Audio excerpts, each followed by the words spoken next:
Good morning, everybody. This is Diggs. It is hot as sin out here in the Pacific Northwest with no air conditioning and 90 plus degree weather. We got Toco here on screen, and we're going to be talking about why Toco is one of the most powerful familiars in the game and is going to impact the game in a way that I think a lot of people are not predicting. So let's go ahead and dig in. So Toco is one of those familiars that is given out freely right now in the EVE event. The EVE event did not happen on the Korea side, and so we are getting kind of a sneak peek of Toco, and Toco releasing has kind of been lackluster. He's okay, he's not great, he's kind of a lesser version of Disbelief, but I think quite quickly he is going to outpace the power level of the other familiars in your party. Now, if you've looked at his skills, Toco's Heart, his primary skill, you'll notice that it increases the partner's damage by 50% on the Sealed Genie's Island. Now, the Sealed Genie's Island is going to be part of the Season 1 event, is my understanding, and it will be one of those events where you are able to get multiple copies of Toco. Now, this is important because getting multiple copies of Toco means that you're going to be able to awaken Toco to 10. And I think people underestimate how powerful awakening a familiar to 10 is. Let's take a look at Toco's level 10 stats, or awakening 10 stats here. He's going to get plus 780 attack, plus 780 defense on top of what he already has. So he's going to be at about 1200 attack just from awakening. Just from raw awakening. To give you an idea, my plus 300 hippocampus is at 1400 attack, right? So just by having awakening level on your free Toco that you're going to be getting from this genie event, if you were able to get it to plus 10, that's fantastic. I think that would be great. Most people are probably going to be able to get it to plus 4 to plus 8. But the reality is these awakening stats that you're going to be getting are going to make Toco extremely formidable in Familiar Arena. Especially with the predominance of Suryu and Hippocampus, you're going to find that Toco is probably better than Disbelief in raw stats alone and in terms of supporting capability. I also think there's a case to be made here for Toco's abilities. So decreasing skill to cooldown of Earth Familiars accompanying the partner by 5%. Again, that's great if you're able to get it to Awakening 10.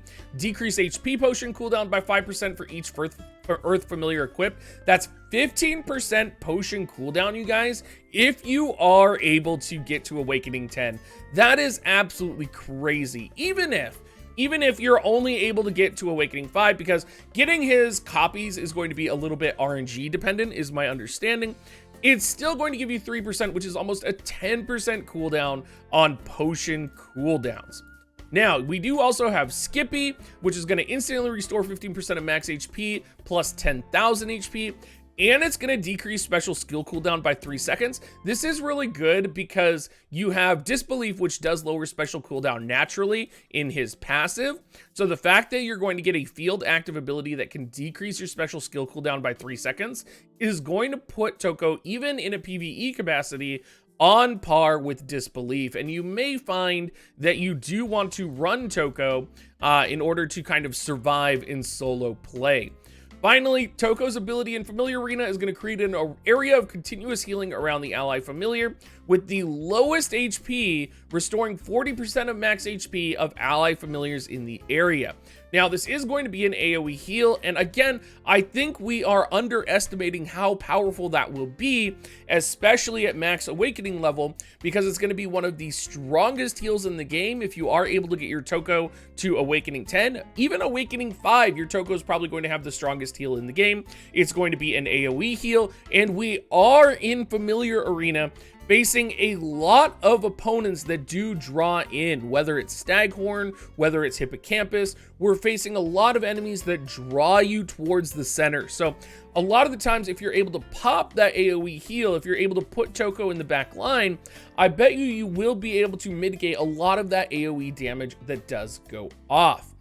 Now, I think there is also a really important aspect to consider here in that Toco is also a very free-to-play friendly familiar. So this is going to be the first familiar in the game that a lot of free-to-play players are going to be able to have 4-star and have multiple awaken copies of. So I think a lot of free-to-play players, this is going to be one of the most powerful familiars in your arsenal going forward. And I think you will see Toco everywhere. I think we're going to see Toco in Familiar Arena. I think we're going to see it as one of the higher stat boosting familiars for free-to-play players. I think we're going to see it universally in win PvE compositions. I think when you start getting Toco awakened and getting Toco powerful, you are going to see Toco absolutely everywhere, and that's my prediction right now. I do understand we have a lot of fire-based familiars right now. We have No who just came out. We have Kona who's probably coming out in the future, but a lot of those familiars you're probably gonna have to pay a lot of money to get, and Toco's literally free. Toco's right here, and when the next event comes and we're going to the Genie Island and we're going to be farming for him, you are going to get dupes for him, and it's going to increase the power level of him significantly. So do not underestimate that. You may want to preemptively start investing in your Toco, and you may want to consider when the event comes out how to maximize, if possible, the amount of Tocos that you're going to be able to get. Anyway, everybody, thank you so much for watching. That's my case for Toco. If you are new to my channel, please hit the subscribe button. I would really appreciate it. We are trying to hit 20,000 subscribers. And of course, I will catch you guys all next time.